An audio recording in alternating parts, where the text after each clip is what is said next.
Hello and welcome to Console Shock Retro Modern Gaming Chat with me, Trev, and as always, Stu. How's it going, Stu? It's going really well, Trev, going really well. I'm not going to talk about the weather like we did last time. I don't think that went down well. Yeah. It's terrible today. It's like absolutely baking. No, we're not going to talk, Trev. We're not talking about the weather. I think we just did. Yeah, but anyway, we have not only have Stu, we've definitely got Stu, haven't we? You're right there. I'm here. We have proof that we have Stu. We also have an additional guest today. Been on the show loads of times. One of the charter members of Console Shock. It is, of course, Al. How's it going, Al? It's good. You would not believe the weather here in Canada today.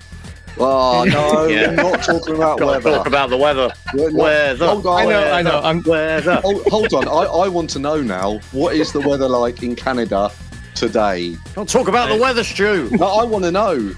Okay, it is 25 degrees and it is humid as hell. Oh, that's not nice. There you go. Yeah. Yes, you do. It's about 31 here. 31. It's literally 30 odd here.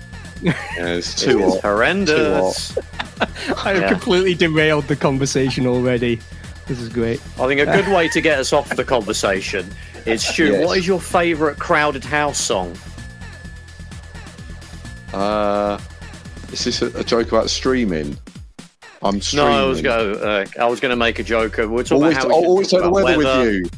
Yeah, Weather, there we yes, go. yes. Yeah. Yeah. Trying to keep the joke, the weather banter going. I guess it kind of worked. Yeah. But anyway, you know what? One little thing you've been doing, Stu, you little cheeky. Well, yes. So and so. Yeah. So You've been getting up to some stuff, haven't you? The other night, I did about 5 minutes of research, and I downloaded OSB. I think it's called OSB, not USB. OSB.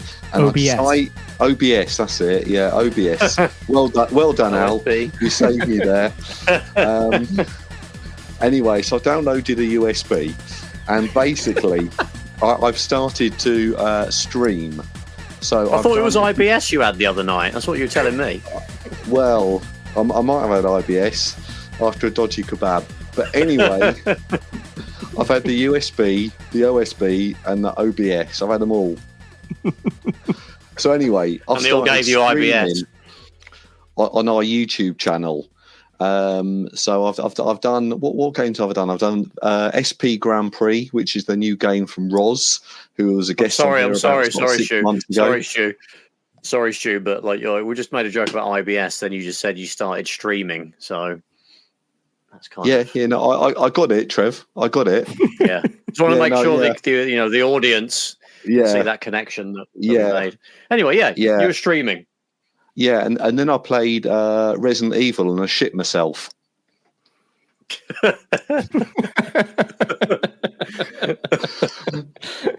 You didn't do that with SP Grand Prix? No. So anyway, I was playing SP Grand Prix. So on our channel, you can look under our live section or whatever on YouTube, and you can watch me play SP Grand Prix, which was done by Roz, who was a guest on here about 6 months ago, and he's made a really good, I don't want to say virtual racing, but a virtual racing inspired modern racing game. And I have to admit, it's really good. And I've so I'd recommend Trev and yourself, Al, downloading that. It's well worth it, and it's on sale at the moment. The next thing I was going to sort of talk about was I've managed to set up a microphone as well with it, and I'm sort of quite enjoying streaming. And I know, Al, you do a bit of streaming as well, don't you? I do, yeah, over on Twitch. Yeah, well, I set up on YouTube because we've already got sort of a little bit of a following on there, so I thought that'll have a little bit more traction. But I think most people do streaming on Twitch. I'm right in saying that's the market leader. Yeah, and there's even some people who kind of cross stream where they'll actually stream to both simultaneously. Whoa, you can do that? Yeah, I don't think you're supposed to. I don't know if the rules have changed, but certainly when I started streaming, Twitch were like, you can't stream to other platforms at the same time. Yeah. But I think people still do. I think it just gets... I wouldn't be able to handle dealing with chat in two different locations. My brain just would not work for that. That'd be mental. That'll be a little bit too, and you'll be answering one question and hearing it wouldn't make sense. But Al, I was going to ask you a question. Do you find that when you play games and you know people are watching you or you're streaming, do you play them differently than what you would do if you're just, I was going to say playing with yourself, but playing on your own? Yes. Yeah, when there's other people there, you do perform differently. Yeah. It's always better with people, isn't it? It is. So if I'm playing on my own, I'm playing offline, then I will just play a game as I normally would. When I'm streaming, you have to kind of vocalize your inner monologue. You have to always keep talking, and that's one thing that I find is a muscle that if I take a break away, I have to kind of get back into doing that. And so as you're going on, like you're going around something, you're like, oh, I think if I go down here, you actually just have to kind of explain, like, I think I'm going to go down here. Like, I wonder what's around this corner. And you're having to vocalize it. Otherwise, you just end up with a very dull, silent stream. And some of the best advice that I got when I first started was hide the view account. Because sometimes people, when they're starting out, they'll see like maybe there's only one person there, or maybe there's zero, and that can be really tough when there's nobody to even interact with, when it's really quiet. If there's a lot of activity in the chat, it's great. If it's silent and it's just yourself, it's a little bit harder. But there's a lot of people who don't necessarily watch the streams live. There's still going to be people who watch the video on demand afterwards and catch up. I know that YouTube lets you do that as well. And so the advice I was given was, even if you're streaming and there's nobody there, there's going to be somebody watching at some point. If not live, it's going to be later. So still talk as though you have an audience full. And if you hide the view account, you also don't know whether you're talking to one person or 100 people. You don't know. And sometimes people are just, if it's a chill stream, they may not even be chatting. You may just be something on in the background that they're enjoying, but they may not necessarily be interacting at the time. But it doesn't mean that they're not enjoying the dialogue that you're providing during whatever it is you're playing. Yeah, because I was playing, I don't think I did another stream when I was playing Doom. They've re-released it on Game Pass, Doom 1 and 2. So I played the sort of first sort of 6 or 7 levels up to the first, the freeware original. And I was thinking that, the problem with Doom is you can very easily get lost. And you're like, you open up doors and you press buttons and you don't know what's happened. Something's happened somewhere else on the level. And you're like, hold on, where have I got to go? And it's such a well-known game that I was sort of worried that people will be watching it and going, go down that corridor, you idiot. You're just going around in circles. What are you doing? And then I was getting sort of paranoid in my head. But then I was thinking, probably no one's watching. And then I was thinking, well, I'm not the best video gamer in the world. I don't know Doom inside out. So, people want to watch me. They're going to have to watch me play badly and not know where to go and things like that, and not be able to pick up know where all the little secrets are on the early levels of Doom. And that was something I was like, I had a sort of bit of an inner monologue about, hold on, I'm getting a little bit, are people going to just go calling me stupid or something, or calling me rubbish? And I'm not bothered about that. Obviously, I am a little bit, but it was, it was sort of quite weird to sort of try and get my head around, really.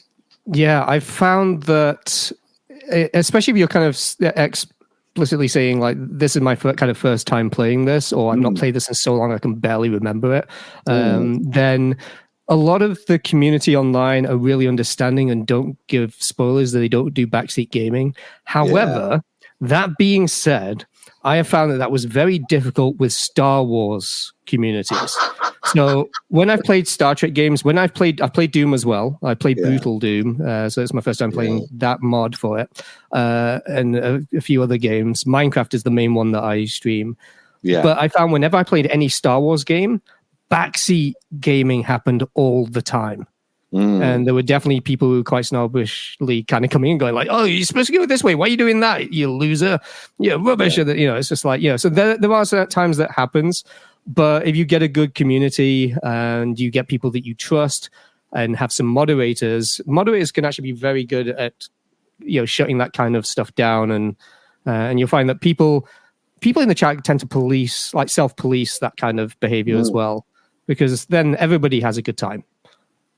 Because I think I'll find that I don't know. It's what you mentioned about the sort of the chat, and obviously I've only done sort of 3 streams and haven't really talked about it. And the first 2 I wasn't even talking. I didn't even have the microphone sort of plugged in. So it's more about sort of testing the how to do it, how to set it all up, and things like that, rather than I'm going to try and get everything right, and I'm going to choose the game and know a little bit about it before, and I can sort of talk through it maybe a little bit more. But I don't think I'll be sort of, obviously a silly question, isn't it? But you can't hear people can't sort of talk to you. They're just putting in comments, and so I think if someone's going, you're going the wrong way, or you're meant to power up your lightsaber over there, you idiot, I'll be I'm gonna sod you, I'll do it this other way. And just like, I mean, you are the host, you are in control of the stream, and and you set the ground rules, and if people aren't playing by the rules, then you've kind of laid down the law, and you can time people out, and and if somebody's pestering and just not being respectful, then you have grounds to kick them from your stream. And it's something that fortunately, I'm fortunate in that I've rarely ever had to do that. Sometimes you have people coming in, but communities on the whole are actually really welcoming, friendly, and everybody just wants to have a good time and just watch people play fun games. And it's usually fine. It's only like rare occasions that you have weird stuff like that. But like I said, community's pretty good at self-policing. And if you're just kind of clear, like I've not played this, or I've not played it in a while, I just don't want any spoilers, I just want to experience it. People are great to just join you for that ride. So I was thinking now, Al, last question about streaming. Do you think I should get a camera and stream with my shirt off? Do you think that's a good idea or not? I'm going to say no. Camera, yes. Okay, fair enough. But keep it on your OnlyFans. Keep it on your OnlyFans. Yeah. I don't know about YouTube, but Twitch have certainly tightened up rules on things like that. So karate tightened up rules on that. They're a little bit stricter about lack of clothing on there. So but maybe just read the terms and conditions. You've tried and found out with that one, Al. Is that how you know all those things? And you need a few more people to watch it. I very much prefer not having a camera on my streams. I think it'd be a little bit weird having a camera. I might get one, do it on, I don't know, on some of them. But we've always talked about here is Rich from Review Tech USA, and he doesn't really, I don't know what he does online now, but he used to be a YouTuber. He stopped it all now. But he would always go, send me more things, send me more tips or whatever, and I'll take my shirt off. And he's a rather overweight man with a hairy chest. And it was just like no. There's no place for that. That's not what. Yeah. Well, he was doing that. People want to see. Kind of. It was part of the immature humor of the comments section, and the people like that. That's kind of where that's from. Yeah, I don't think but it was not something that would make me want to watch his live streams. I can tell you that much. Yeah, I'm not sure with YouTube. I know that YouTube has financial donations that you can make, and Twitch certainly has those as well. Twitch also has channel points. So as somebody watches your stream, they earn points. Right. They can spend, which there's no monetary value to them. But if you're subscribed, so if you are a paid subscriber to a channel, your rate of points increases. It's like threefold, I think it is. And there are some people I've seen who've used reward points so that you can redeem them to turn on their webcam for a short period of time. So you could have it where for the majority of time you have it off, but somebody could redeem it as a reward to go hey, can you turn on the cam? Yeah, I think I'd feel very uncomfortable with any sort of, I want to do it really. I think for the same as you, Al, is, have a chat with like-minded people and, do a bit of gaming and you know, that's it. And I think, you know, you see these big YouTubers and they're going, oh, thanks for the tip. And, you know, if you click on here for the merch and you do this and you do that, and, you know, don't forget to subscribe to my Patreon, and we got a giveaway coming up in 10 minutes, 9 minutes. And it's just like, oh, go away. It's, you know, what's this about? I just want to play a game for about an hour in the evening. Yeah. And you know, potentially get a little bit of sort of feedback from people. That's what I'm looking for. And I choose, you know, obviously it's the Console Shock channel that I'm doing it on. So it's games that are related to, I guess, what we talk about. So obviously we've got a subject for this one, which is not streaming, everyone, you were pleased to know about. So potentially I might stream some of the games that we talk about, you know, through an emulator. There's a hint.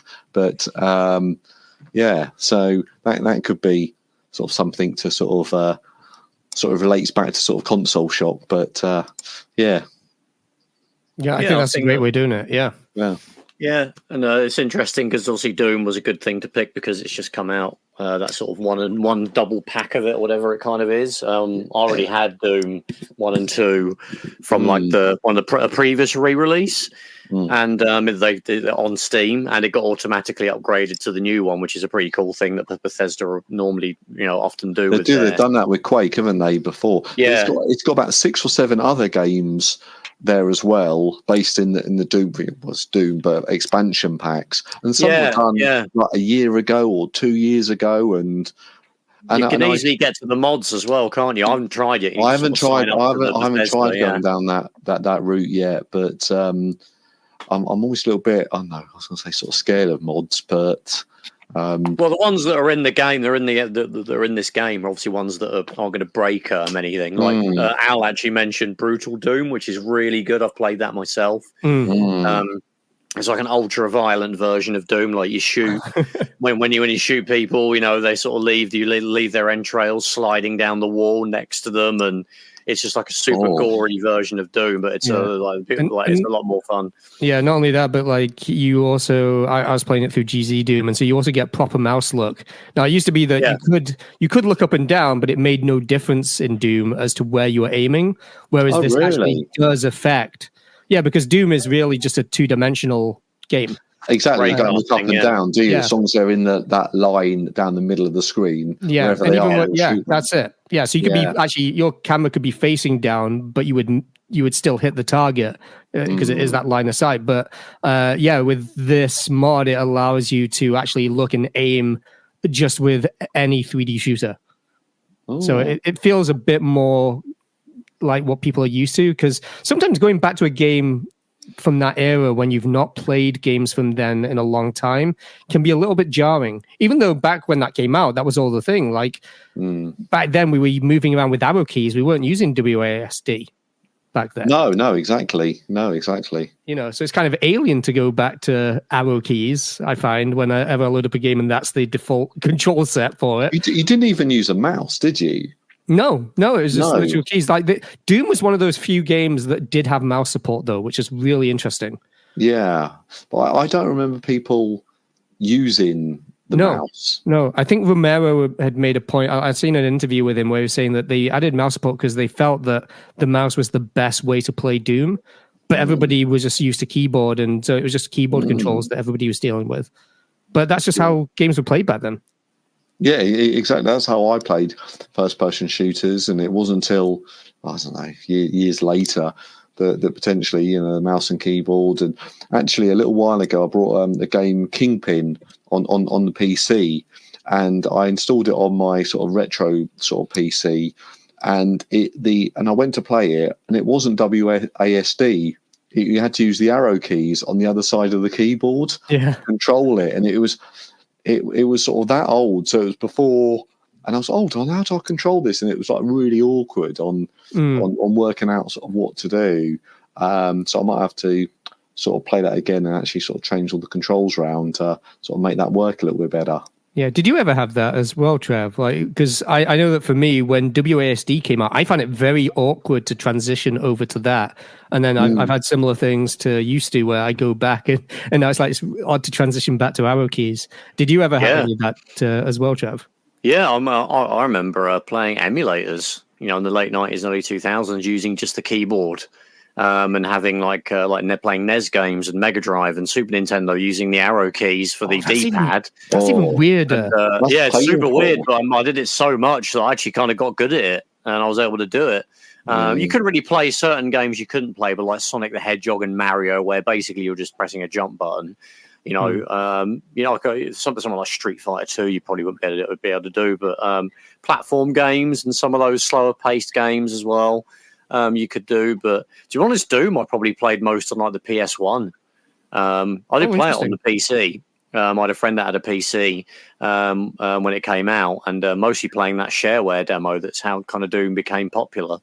I remember playing that in sort of 1993 and 94, but the PS1 version is probably the best version, certainly on the consoles, until you've had these recent versions of Doom that have been re-released. Probably it took until the Xbox when you got Doom 3 on the Xbox, and that came with a Doom 1 and 2. There was like a retro option in the menu, and you went in there, and it was literally Doom 1 and 2. It had really good controller support and was super smooth, and everything had been upscaled and everything. And since then, I think all the newer versions have kind of been just re-releases of that, really. But it's difficult to. It was odd finding those keys and mashed in the middle of all just the regular alphabet keys, But yeah, it's the best way because it makes sense for. I think they design keyboards now, and I'm looking at the keyboard that I use, and you couldn't use up, down, left, right because they're now designed for scrolling around a document. When on the old keyboards, they used to be in like a big dedicated space, and there were big keys to be able to use and of course you had the shift and the zero button on the other side to shoot, and the space bar, and it all kind of worked. But keyboards are now a slightly different sort of shape, so I don't even think you could go back to doing it with the arrow keys unless you had a really old keyboard. There are still some modern ones, but you need to get an extended keyboard. That's the thing. Extended, yeah, that's sort of full size, isn't it? Full size keyboard. Full size extended, but that's not the trend as much these days. No. One of the weirdest keyboard interfaces that I've ever used, though, you might actually remember this from when we went to Eurogamer, Trev, the Doom piano. Yeah.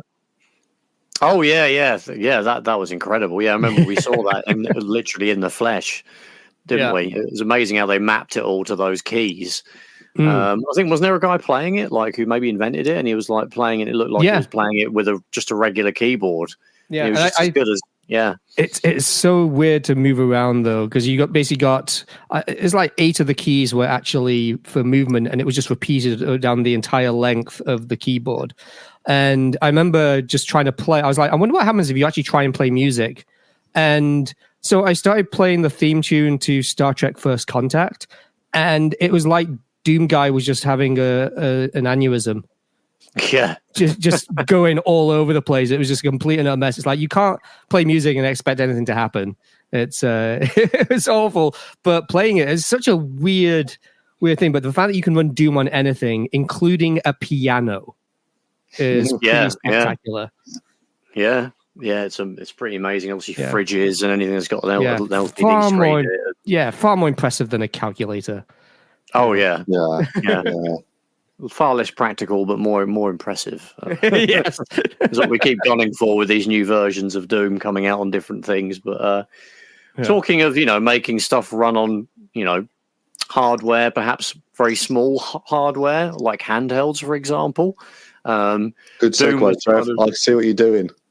It wasn't that easy, believe me, with the discussion we've had so far. But yeah, actually, Doom was interesting as well because we all joke now about can it run Crysis, and now you can kind of get a handheld to run that. We've got like Crysis Remastered come out on the Switch, and you can run it on a Steam Deck and things like that. Back in the day, running Doom on a handheld would have seemed incredible, and I think it was really when we got to the Game Boy Advance that it got a version of Doom 1 and 2, and it was pretty decent. Probably not the version you'd want to play today. But back in the day, it was pretty good, and certainly better than the Super Nintendo version of Doom, which actually I quite like, but again, not the optimal way to play the game. But that's really because when we look at that late 90s, early 2000 period, handhelds were, kind of a generation behind what the current consoles, the sort of the big brother consoles that are plugging into your TV could do. When we got to 2000, 2001, it was really just the Game Boy Advance, wasn't it? It was kind of, there were some other minor or unsuccessful handhelds that also were around, like the Neo Geo Pocket Color might be the one people might remember the most out of the also-rans. But again, they were kind of behind, where by 2000 we were looking at the PS2 really was coming out, and the Xbox and the Dreamcast had already come out.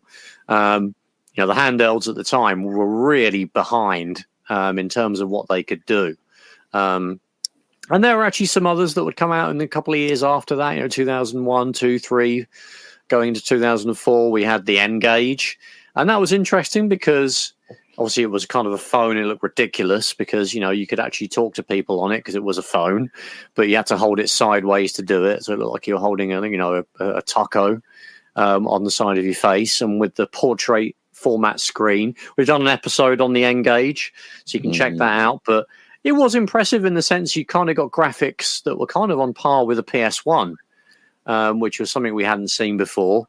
And there was some other sort of other kind of third party or different handheld, non-Nintendo handhelds as well. I remember the GP32, which was actually a South Korean handheld that was similar shape to the horizontal formatted or ratioed Game Boy Advance before the SP came out, and that was quite powerful. You could run. I had one of those. Used to got it from an old website called Lixang, which did lots of imported games and hardware and stuff off the internet. They're not around anymore. But that thing was great. The GP32, you could it could run NES emulators and Mega Drive, and there was a lot of homebrew on it. It was a fair bit more power to it than a Game Boy Advance. It could even people have ported Doom to it and things like that. I actually wouldn't say it was actually about. You couldn't really do. Well, it could do a little bit of 3D, but not to the level of like a PS1. I would say. And there was even another one I remember called the Tapwave Zodiac, which is another one you might want to look up if you've never heard of it. I'm looking at that now. The Tapwave Zodiac was another handheld. I think that came out in 2003 or 4. It was basically a PDA that had been converted into a handheld, a gaming handheld, had a big screen. And that actually had like a proper graphics accelerator in it. It had a dedicated, I think it was an NVIDIA graphics card that was developed for this handheld. So, yeah, it wasn't just, the CPU kind of being forced to pump out 3D stuff when it's not really supposed to. It had a dedicated GPU.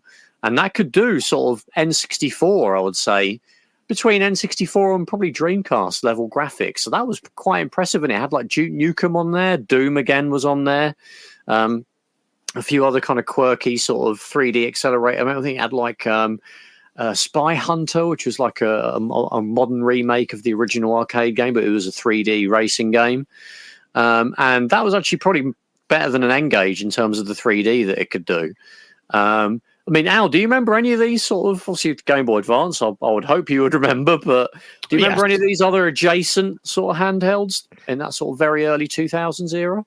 Yeah, I never got into any of the handhelds, but I knew people who had things like the Game Boy Advance and so on. So I kind of play other people's devices as opposed to having them myself. I think the last handheld that I had was a Game Boy Pocket before kind of going back and getting other stuff later on, like once it became retro. But in terms of what was actually new, Game Boy Pocket was like my final one. I remember seeing the N-Gage as well. And it's like, okay, graphically, that looks, is certainly more powerful than any other phone, like for gaming at the time.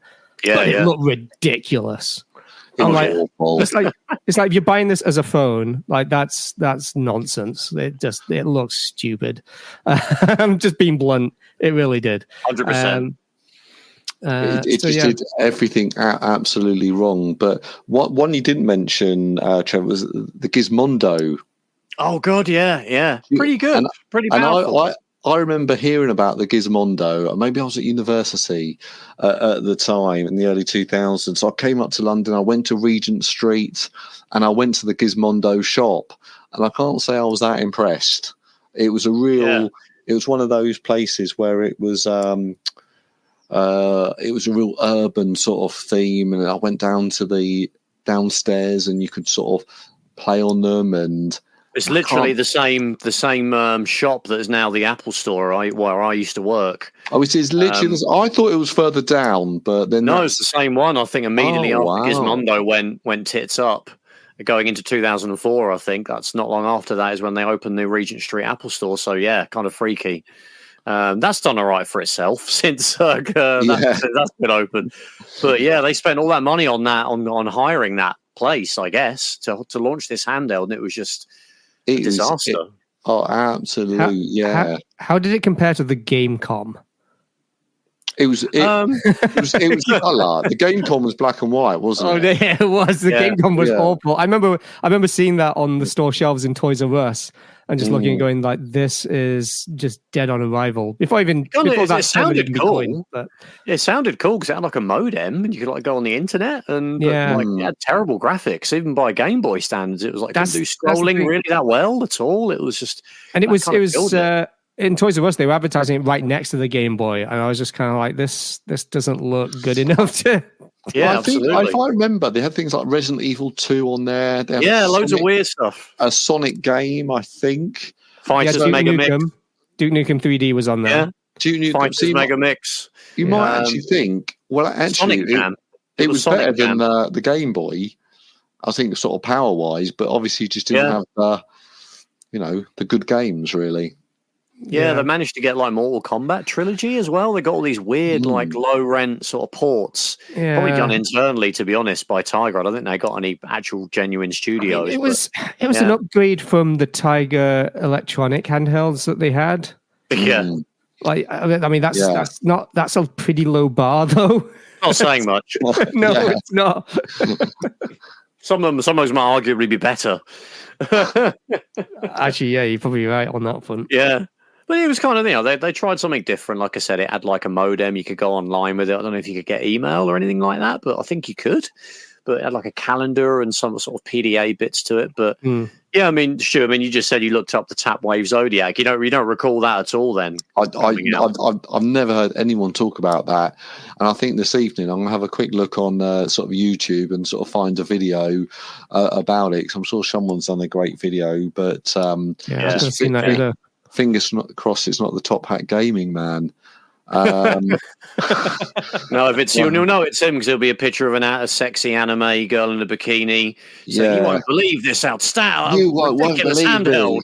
This changed the world and no one bought it. And it's disgusting handheld everyone hates. Changed the world, but you don't know about it. It'll be his girlfriend or his wife that will do it. His wife will probably do it. Lady Decade. Yeah. Anyway, let's stop being mean to people. That's not nice, is it? That's not nice. No, it's not. It's not. No. They're making a lot more money than we are with this. Not making any money with this. So yeah, but so kind of we're talking about all these handhelds. We're kind of setting the scene really because that's where we kind of were when we got to sort of 2002, 2003, 2004. We kind of were touching upon kind of N64, PS1 kind of level fidelity of graphics. And maybe that's where we thought that was where we were going to sit for the next few years, because handhelds hadn't really gone beyond kind of the NES kind of era by much. The Game Boy Advance is basically a Super Nintendo. And that was, looking at 2000, 2001. And then Sony announced that they were going to do a handheld. And obviously I was really excited also. I say all the time on this show that I love handhelds. It's kind of my favorite way to game. And still is. And at the moment, we've got amazing things like the Steam Deck and, the Lego and the Roggly and, even the Nintendo Switch, really. The Lego. The Lego. The Lego, yeah, the Legion Go. Oh, the Lego. I understand, yeah. Yeah, you got it, Stu. Yeah, yeah. You got it. Nice one. Yeah. So and the Stream Deck. The stream, yeah.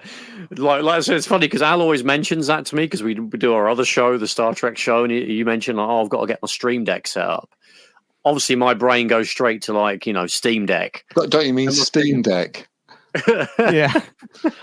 And the reverse happens as well. I mean, when I came on and we spoke about the Steam Deck, and that was confusing the hell out of me the entire time. You could play games on the Stream Deck.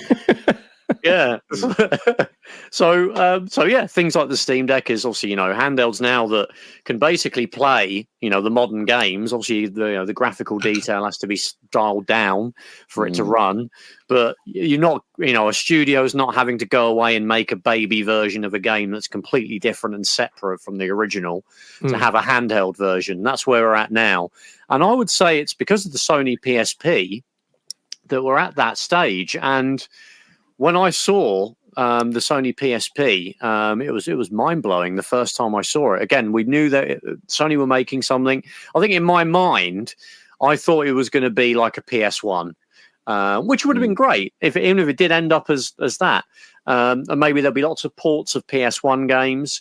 And that'll be as good as it got, which would be still really cool, playing, old school, PS1 style Tomb Raider and PS1 Ridge Racer and things like that, and things like, I don't know, like Ape Escape and some of the funner Gran Turismo, PS1 versions of those games running on a PS1 level handheld. I thought that was probably as good as it will get. I mean, there was some prototype sort of models shown, imagery of what the design was supposed to be, and it looked very cool. Even in those prototypes, it had a wide screen. I remember initially it had just touch controls, like the whole thing was flat, which would have been horrendous. It would have been absolutely horrendous. You can look them up online. You look up PSP prototype and you'll see them. I'm glad they dropped all of that and it went with just regular controls. But the shape, the sort of very rectangular to accommodate the large rectangular 16:9 screen didn't really change that much. But my God, when I saw one, I went into the place I mentioned a ton of times on the show, a little independent video game shop that was near me in Colchester in Essex, Interactive Consoles, used to go there all the time. And they would get in imported consoles from Japan before they came out over here. And they had the PSP. And I went in there. Well, I don't think I was expecting to see it. And I think I'd seen, in magazines and things like that. It wasn't so easy to get videos of these things on the internet, even in sort of 2004. This would have been, I think, when it had already come out in Japan. We got it into beginning of 2005. But yeah, I remember someone was playing the one they had, and I sort of peered over that person's shoulder, and I was blown away. And then that person, finished with it and said, "Oh, can I have a go?" And he was like, "Yeah, sure." And it was Wipeout Pure was on it, and it just blew my mind. I mean, it was really small. It wasn't chunky like a Game Gear or a Lynx at all. The screen was huge. It felt like it filled your entire field of vision, and it wasn't like a little postage stamp you were looking at, like a Game Boy perhaps. And in terms of the graphics, it didn't look like I was playing a PS1. It was basically a PS2. I mean, Wipeout Pure was perfect as a launch game because it was 60 frames a second. It showed off, the high fidelity of graphics that the PSP could do. That, in reality, I think when, as time went by, we kind of realized it was kind of in between like a Dreamcast and a PS2. Exactly, yeah. Or a handheld. I mean, that is a quantum leap above what we were used to, wasn't it, Stu? Exactly, and I've got a very similar story, which I remember going to one of those video game markets on Tottenham Court Road, and people there, you'd always see, and that's where technology really sort of move forward in leaps and bounds, and go in there, and I saw a PSP, and I thought, wow, that's amazing. That's going to knock Nintendo out of the park, because I think the first game I saw was the original Ridge Racer. I'm sure it was that, and it was PSP Ridge Racer, yeah, exactly, the PSP one. And I was just like, oh, wow. I mean, it just looks so good. You can't see any flaws in the graphics or... There's things like there was reflections of the sun on like the tarmac of the road, and it was 60 frames a second, and the reflections on the body of the car. It looked like, it looked incredible. Yeah, and honestly, I was absolutely sort of taken aback, and it was a very similar time where I was sort of working in the sort of video game industry, sort of retail, and on one hand you got the N-Gage, that's really good, and then this came out, and it was just like, what's going to, obviously the N-Gage is absolutely awful. Because just instantly destroyed everything, the PSP that attempted to come out before then. Exactly. It felt like you had a PSP in your pocket, and then it could play movies, and then you could, put music on it, and you could do this, you could do that. It was a really good bit of kit. Oh yeah. I mean, you could you could have your music. It took. I mean, it was a little bit annoying with the Sony memory sticks. The memory stick duos that it used to save, your games, and you could also later on in its life you could download games to that, and that's what you put your music and your movies on. But they weren't too bad. I mean, it got worse with the Vita, when you had those very expensive Vita memory cards that you couldn't get anywhere, and there wasn't anyone else that made them. SanDisk didn't make versions of them that would be cheaper, whereas the memory stick was a bit more like a generic SD card. So they were a bit cheaper, that wasn't too bad. But then probably, I thought this was cool, but it was also a bit of an Achilles heel, was the UMDs. So you touched upon it already, Stu, with mentioning you can get movies, and obviously there's a ton of movies were released on UMD. I didn't really. I think I had a couple of films. I remember I got one. When I got my PSP, if you registered your PSP, they would send you Spider-Man 2, the film, on UMD, and I did that and got that, and maybe I watched it once, but I didn't really use it for that. Yeah, I think I'm the same. For me, watching a Hollywood movie, I'd want to watch it on a big screen at home. Oh yeah, and or at the cinema ideally. So actually watching, I don't think I ever watched, even today, I'd watch films on my phone. And you can obviously download those pretty easy. You can watch them on Netflix when you're out and about. And I don't think it's a good environment to watch a film on a small screen. I think two other things that make a big difference there as well is the screen resolution, and just movie resolution has increased dramatically since then. So has audio quality. So listening to really good audio makes a lot of difference. If you have tinny, crackly audio, then it doesn't matter how good the image is, it's not going to be a pleasant experience. So audio is actually really important, if not more so than the video. But even then, watching movies from these UMDs, just basically the screen resolution that was there and the resolution that they were encoded at, it wasn't comparable to playing it on a mobile device today. No, absolutely not. Yeah, yeah, go on. I was going to say, and that was the thing that actually put me off. I kind of, I kind of looked at this thing this PUSPA. I don't want a PUSPA. It's, what is this? It plays games and it plays movies and it plays music. Yeah, it's pronounced ps. Yeah, PlayStation Portable. Yeah, the more you say it, the more cats just arrive and show up on your desk. But it's. For me, I think back then, I was so used to and ingrained to the idea of a handheld console plays games. And the idea of a handheld console that does more than that. And I even had the same when PlayStation 2 came out, and then later and even more so with the PlayStation 3, and also with Xbox One as well, that they enhanced their multimedia capability so that they weren't just a gaming device. They were a whole entertainment center for video, for music, for even browsing the web. And it just kind of felt like, if I want a handheld, I just want something that just plays games. And I felt like the price tag was higher because it was doing a lot of things I was not interested in doing on a handheld. Yeah.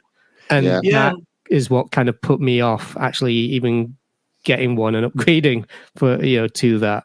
As good as undeniably, like what you were saying earlier, Trev, the graphics power looked amazing, but the package it came in really kind of turned me off wanting to explore further.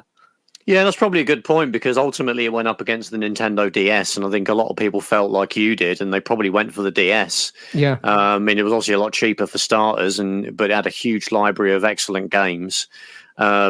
And I mean, there is a bit of a myth, I think, with the UMD thing, because everyone's like, "Oh, no one used to like watch movies on their PSP or bought those UMD discs." But I think a lot of people did, because you see tons of them.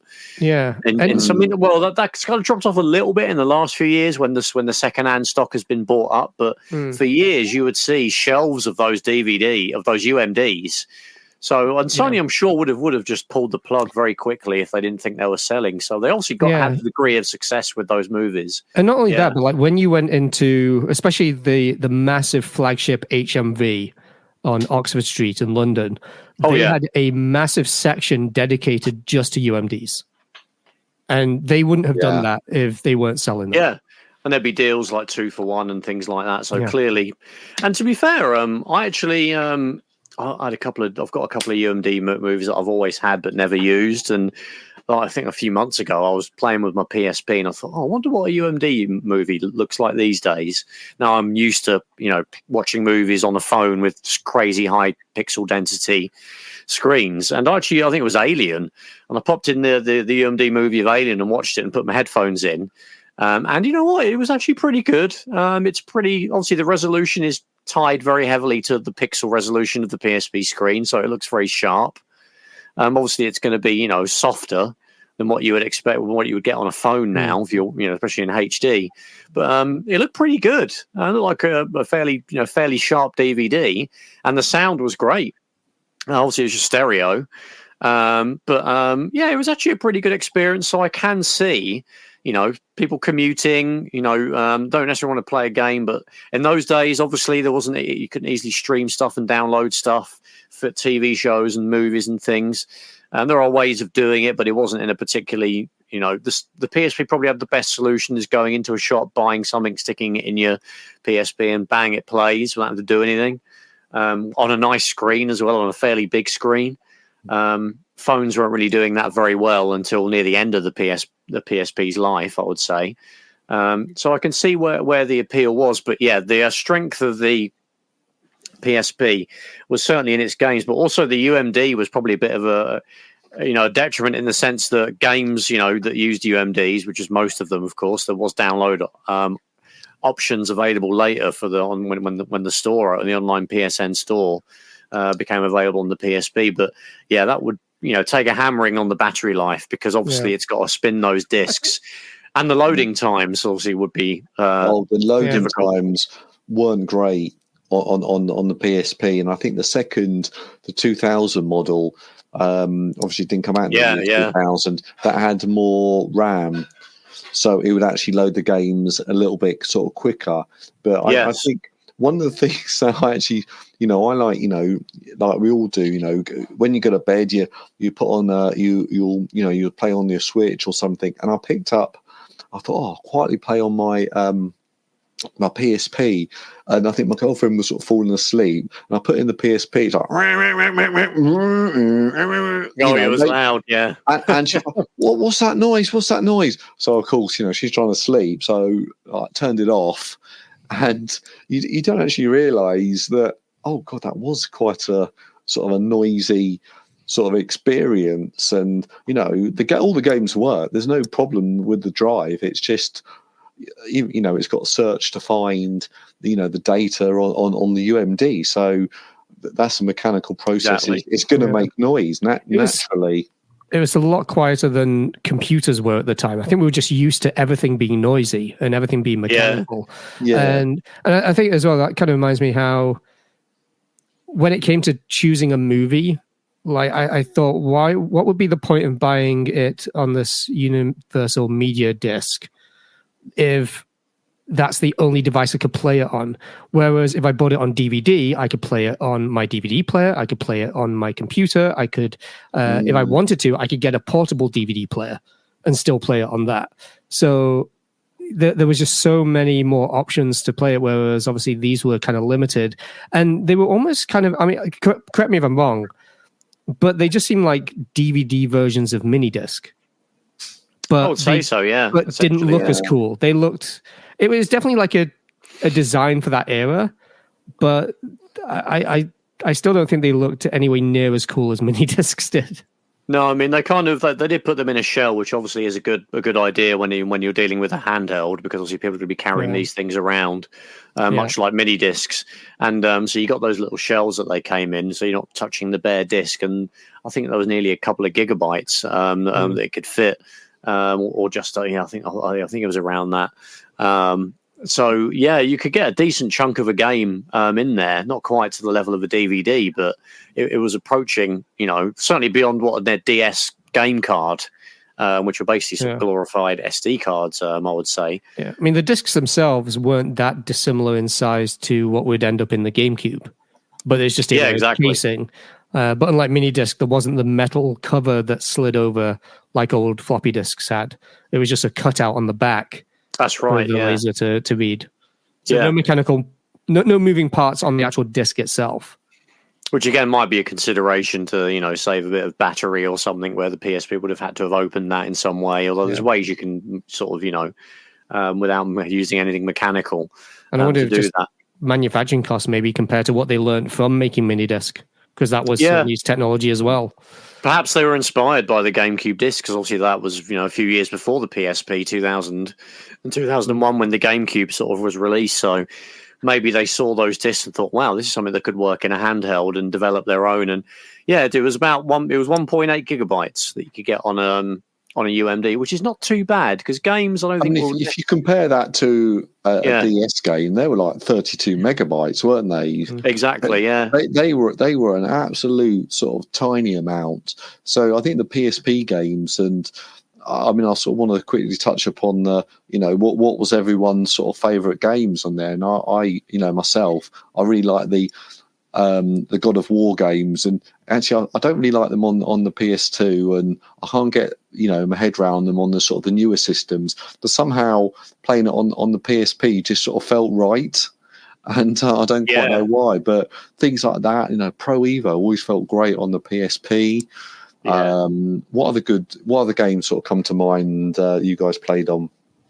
Probably the most impressive, we touched upon Ridge Racer. That's probably my favorite Ridge Racer out of all of them. There was a sequel as well, Ridge Racer 2, which is more like kind of a DLC pack for Ridge Racer. But still pretty good. Obviously, it's got every track from Ridge Racers 1 to 5, which is pretty cool, and it looks amazing. If you've got a PSP emulator, the game still looks great when you try and run it and upscale it to 720 or 1080. It can look really good even today.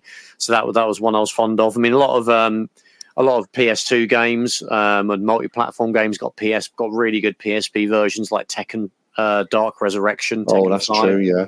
That was great.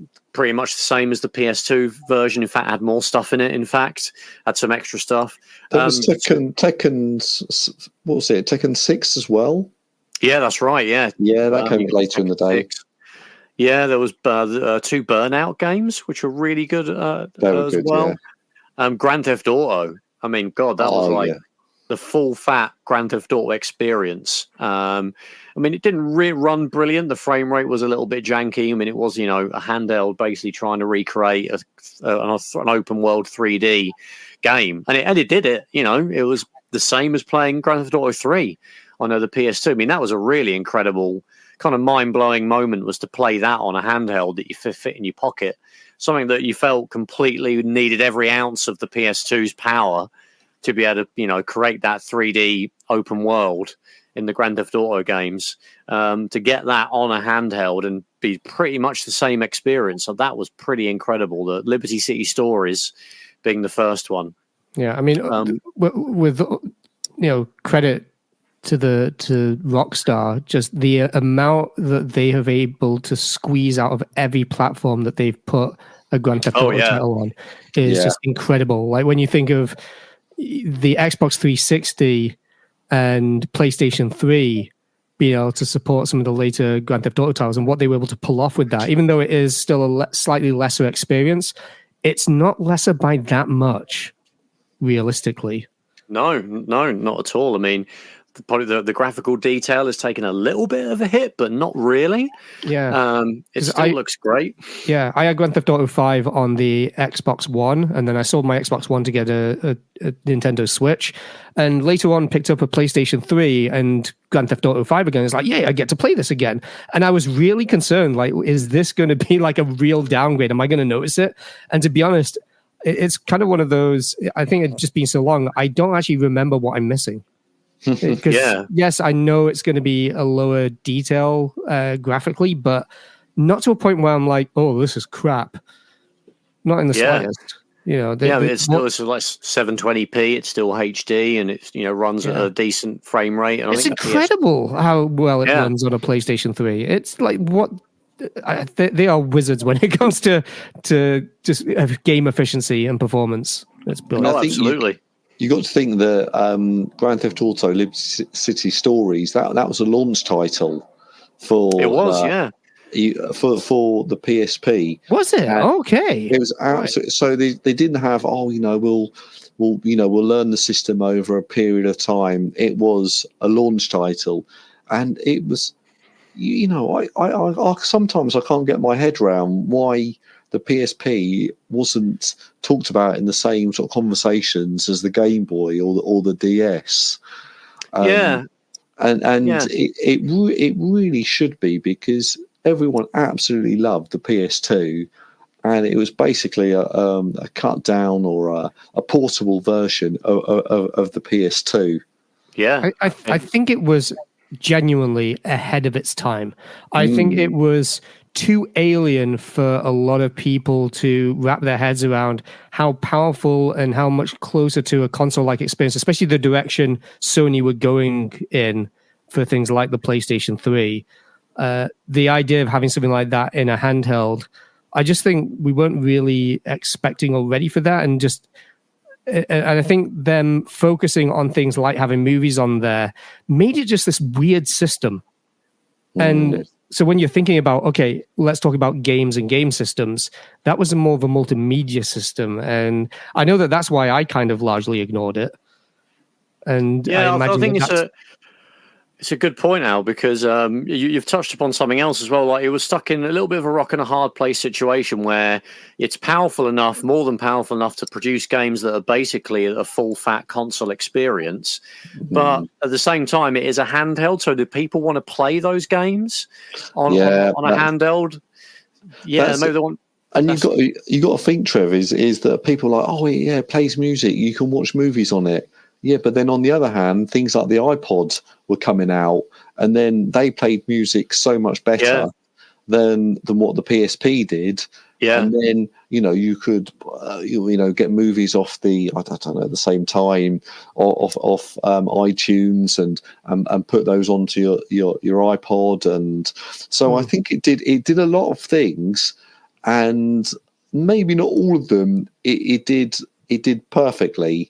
I think that's fair enough to say. Yeah, I think, but back then especially, there was very much the jack of all trades, master of none mentality. Exactly, that we had for a lot of systems. That if they're good at one thing, maybe two things, then they will be fantastic. If they try and do everything, it's a really cut down experience. Whereas technology has improved so much that nowadays that's not the case. You kind of want to just invest in one device that does do everything, and in a lot of cases they can do everything really, really well.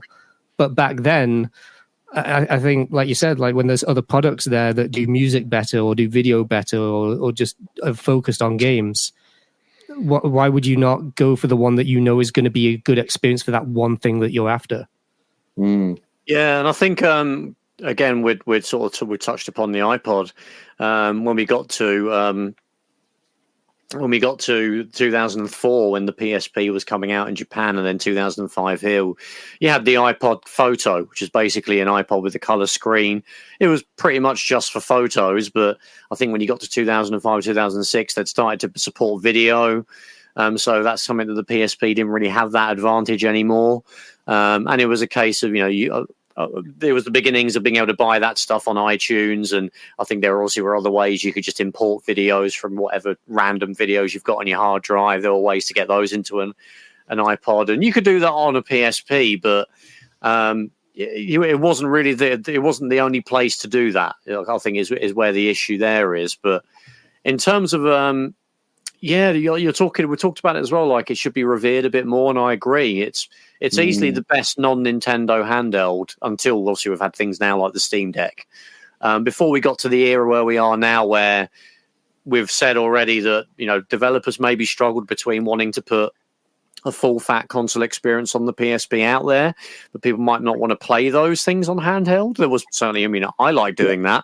I think a lot of towards the later stage, it always got sort of cut down versions of the PS2 games, and for example, get a Need for Speed, it'll have some sort of little subtitle, and that means it's like, it's the smaller version or something. And I was always a little bit sort of frustrated with the controls for the system, because it only ever had one analog stick, which I always thought that was a bit annoying. And then it only ever had one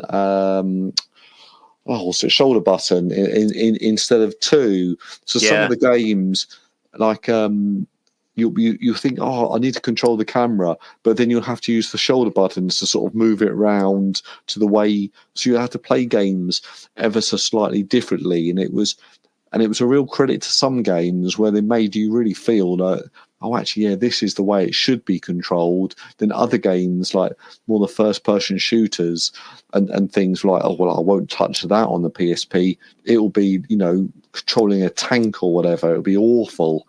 It's as I said before, Grand Theft Auto, football games on there I really enjoyed, racing games I really enjoyed, and things like God of War, the arcade style, like all the retro compilations that are on there, like Namco Museum, exactly. But stuff like Midway Treasures and all of that were great. Yeah, SOCOM, or was there a Call of Duty? Metal Gear Solid, Peace Walker, and Portable Ops, which are amazing. It was like, again, PS2 level Metal Gear Solid games. But, you kind of got to use, maybe there's a certain janky way to move the camera because you didn't have a stick to do it. Sometimes that stuff would be mapped to the just the triangle, square, circle, and cross. That would be the camera controls, which would be very awkward. And you're right. I mean, also the Vita solved a lot of that. It still didn't have a second set of trigger buttons on the back there, which is always annoying. And also, you could emulate PS1 on it as well. It had an official PS1 emulator. You could, So you could play PS1 games. I think the idea was that you would buy those, I think, when the PSN store went live, and you could. But I think, myself and I think many other people, I already had my PSP hacked, not long after getting it in 2005. And that was how I got PSP games on there and PS1 games. But that was incredible. I mean, a console that was, state of the art and hadn't really gone out of favor that long at that point. I mean, it was really only a few years out of the PS1's glory days, and you could basically play it on a handheld that was, could fit in your pocket. And a lot of those PS1 games really were suited to a handheld. Again, you could also Tekken and Ridge Racer and the various arcade ports that the PS1 had, and sports games were great to play on the PSP. Funny you should mention the controls as well, because they wouldn't always translate great to the PS1 controls. You have to kind of do a bit of remapping sometimes to get it to work. But that was also a really great feature. I mean, we could go into piracy, which was, a feature and kind of a bug as well. It probably affected sales and things like that, but also maybe it helped them. But that's a whole nother episode you need to tackle in terms of PSP and hacking them and what you can do with them now, and getting pirated stuff on there. We don't want Sony to come after us if they're still bothered about it. But any final thoughts, Al, on the PSP? Less of a thought, but more of a question. What was the battery life like? Because that's always a big thing for handhelds as well, is and kind of why Game Boy was so much more successful, because you could go so much longer without having to change the batteries. Now, I know that this one had a rechargeable battery. That's right, yeah. Yeah, but what was the actual battery life like? Did you find that it was adequate enough for the kind of power that it was. In terms of performance that the games had. I thought it was fine. I want to say 5-6 hours. Yeah, I think it was actually not bad. That's quite reasonable. That's what I've got on my mind. Hours. Yeah. Yeah, and the point is that the battery over the DS was user replaceable, so you could buy another battery. So if you're out and about, you could change batteries halfway through the day, or if you're on a long flight or something. Yeah, exactly. Yeah. So I never felt that it was a real sort of drain on the system. Yeah, I think it was also the fact that the architecture of the PSP, like the GPU and I think it was kind of a form of an APU, a single bit of silicon that had the graphics system and the main CPU system in there was kind of optimized for mobile. It wasn't like some chip they took off the shelf and shoehorned into a handheld like a laptop. It was actually a piece of silicon that Sony, made specifically for the handheld. And it was kind of an evolution of the PS1 CPU, which is why it was able to emulate the PS1 very well. So that meant you could get really good battery life. Whereas now you've got like things like the Steam Deck and even to a degree the Switch have these insanely high-powered GPUs that just eat power like mad. So that's why you get 2 hours, and 2 hours is kind of okay now. To get out of a handheld, and it's not it's not too bad because you can just charge them again, can't you? It's annoying if you haven't got a battery to hand, or a charger to hand. But yeah, the PSP you could easily get 5 or 6 hours, and if you've got a hacked PSP and all the PSP games are just running off the memory stick, you don't need to use the UMD drive. That'll probably get you another hour. So yeah, and I think the PSP 2000 and the 3000, I think. They had more power efficient screens and motherboards and all that stuff. So I think they even got you an extra half an hour, and you could turn the screen brightness down and listen to headphones for your audio so you weren't using the speakers. And there are ways of getting more. But yeah, actually, when you think about it, that would be if a Switch or a Steam Deck could do that these days, it would be amazing. Yeah, no, absolutely. I think as a final thought, then like I said, I was never interested in the old PSP. And now, honestly, after this conversation, I think that if I did come across one, I'd probably actually take a look. I think up until today, I probably would have been like, if I saw one, and I have seen them just kind of around in places, and I've just not really bothered to give them a second look. It's like, I was never interested in it then. Why would I be interested in it now? And actually, give it a go. I'm kind of curious now. You have piqued my interest. Oh, gentlemen. Good. That's what we like to do. I mean, pick yourself up a second-hand one, get it hacked, which is mega easy to do now. Super, super easy.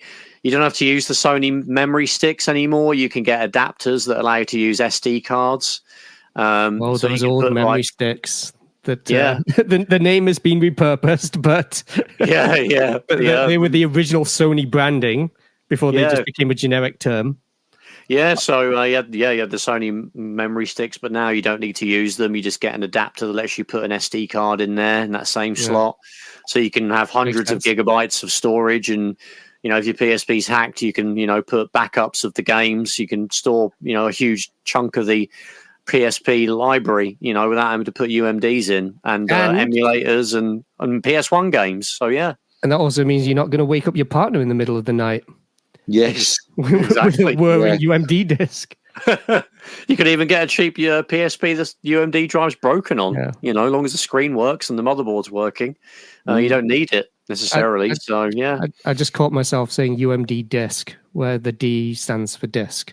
So, but the UMD, the Universal Media Disc. Yeah. Would it be a cartridge given that it's not really a cartridge, is it? No, it's a disc. Yeah, it's still a disc. It's still a disc.